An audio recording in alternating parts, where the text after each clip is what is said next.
साथ जाकर खड़ा हो गया। हो सकता है कि चीन अब भारत के करीब आ जाए।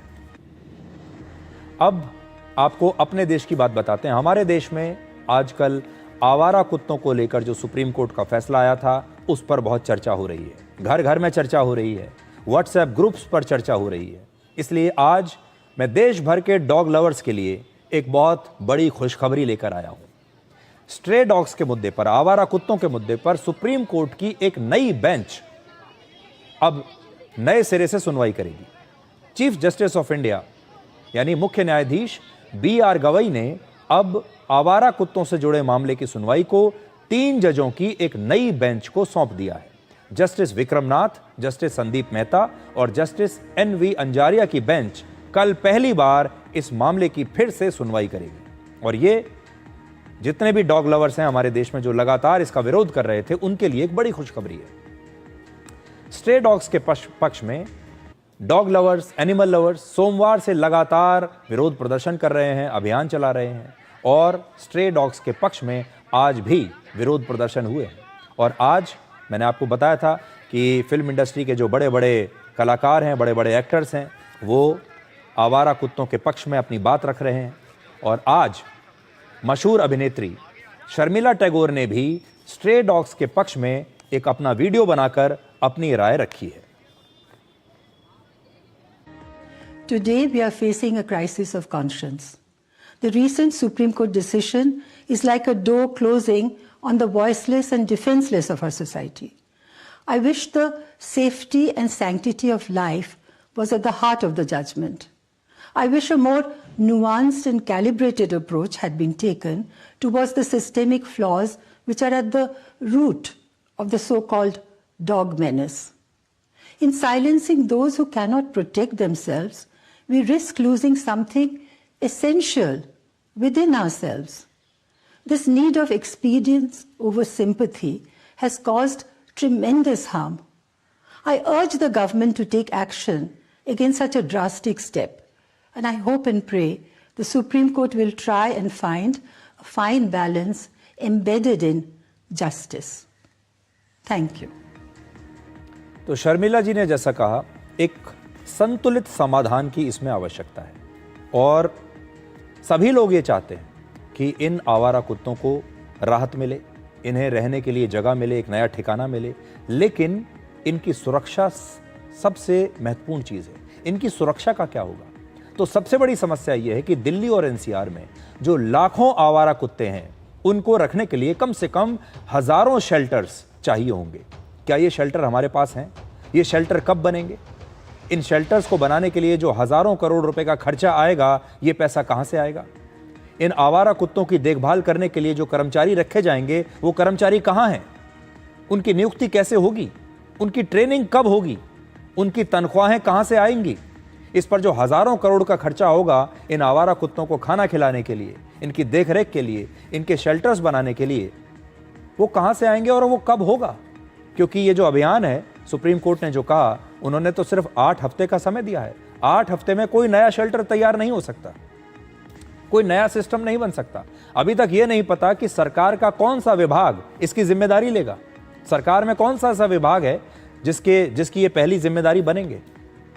और चिंता ये है कि बिना किसी सही इंफ्रास्ट्रक्चर के स्ट्रे डॉग्स को शायद घटिया शेल्टर्स में डाल दिया जाएगा या फिर इन्हें कहीं ले जाकर डंप कर दिया जाएगा। इससे इन स्ट्रे डॉग्स की सेहत बिगड़ सकती है, नुकसान हो सकता है और काफी संख्या में इनकी मौत भी हो सकती है, क्योंकि इन्हें रखने की कोई जगह ही नहीं है। कहां रखेंगे इनको? और ये एक बहुत बड़ा सरोकार है। हम आज ये नहीं कह रहे कि इनके लिए नया ठिकाना नहीं बनना चाहिए, इनके लिए नया घर नहीं बनना चाहिए, शेल्टर नहीं बनना चाहिए, लेकिन इन्हें भी सम्मान से जीने का अधिकार है, इन्हें भी सुरक्षित रहने का अधिकार है। ये आज अपनी बात नहीं कह सकते, ये आज सुप्रीम कोर्ट में अपना वकील ले जाकर खड़ा नहीं कर सकते, ये आपको नहीं बता सकते कि ये कितने परेशान हैं और कितने चिंतित हैं। ये उग्र भी जब होते हैं तो कब होते हैं? जब किसी आवारा कुत्ते से उसका घर छीन लिया जाता है, उसका ठिकाना छीन लिया जाता है, उसका जो इलाका है उस पर खतरा बनने लगता है, जब उसे कई कई दिनों तक खाना नहीं मिलता, जब हर आने जाने वाला व्यक्ति उसके साथ हिंसा करता है, उसे मारता है, उसे वहां से भगाता है, तब जाकर इनका जो व्यवहार है ये उग्र हो जाता है और उसके बाद ये लोगों को काटना शुरू करते हैं। आज हम आपको ये भी बताना चाहते हैं, आप भी सोचते होंगे कि जब आप लंदन, टोक्यो या दुनिया के बड़े बड़े देशों के इस राजधानियों में जाते हैं, शहरों में जाते हैं, तो वहां पर आपको इस तरह के स्ट्रे डॉग्स सड़कों पर देखने को नहीं मिलेंगे। तो वो देश क्या कर रहे हैं? उदाहरण देखिए, जर्मनी में पालतू कुत्तों का रजिस्ट्रेशन होता है, उनमें माइक्रोचिप लगाई जाती है और उनका इंश्योरेंस भी किया जाता है। और जर्मनी में स्ट्रे डॉग्स के लिए बनाए गए डॉग शेल्टर्स पर वहां की सरकार अच्छा खासा पैसा खर्च करती है। वहां के लोग डॉग शेल्टर से ही कुत्तों को अडॉप्ट करते हैं। ब्रिटेन में आवारा छोड़ दिए गए जानवरों को पकड़कर उनकी पहचान पहले की जाती है। मालिक न मिलने पर 8 दिन के अंदर शेल्टर होम्स में उन्हें भेज दिया जाता है। और ब्रिटेन में पालतू जानवरों को छोड़ना सड़क पर अपराध है। इसके लिए 3 साल जेल और लगभग 53 लाख रुपए से ज्यादा का जुर्माना हो सकता है। स्विट्जरलैंड में पालतू जानवरों को सड़क पर छोड़ देना गैर कानूनी है और ऐसा करने पर वहां भी 3 साल तक की जेल है। कुत्तों को पालने से पहले हर जगह इन सारे देशों में उनका रजिस्ट्रेशन कराना अनिवार्य होता है, जो कि हमारे देश में भी हो रहा है। लेकिन आज मैं आपको यह कहना चाहता हूं कि सिर्फ कुत्तों की ही बात क्यों करनी। हमारे देश में जो बाकी जानवर हैं, जो स्ट्रे एनिमल्स हैं, वो भी आज बहुत परेशान है। अगर आप उत्तर प्रदेश के किसानों से पूछेंगे तो आप देखिएगा वहां पर भी बहुत सारे जानवर ऐसे हैं जो जाकर उनकी फसलों को नष्ट कर देते हैं।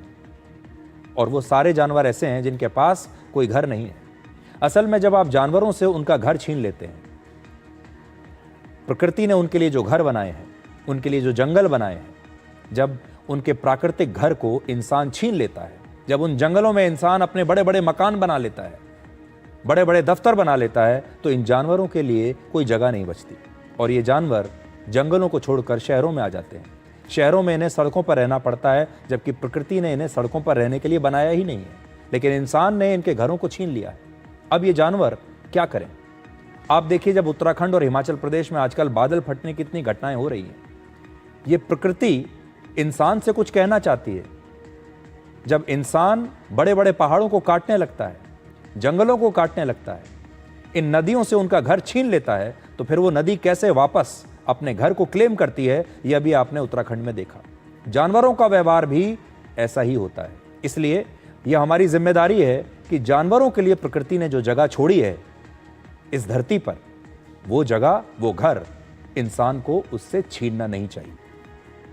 छोटा सा ब्रेक ले रहे हैं और ब्रेक के बाद आपको बताएंगे कि ऑपरेशन सिंदूर की हमारी नायिकाओं के मशहूर टीवी शो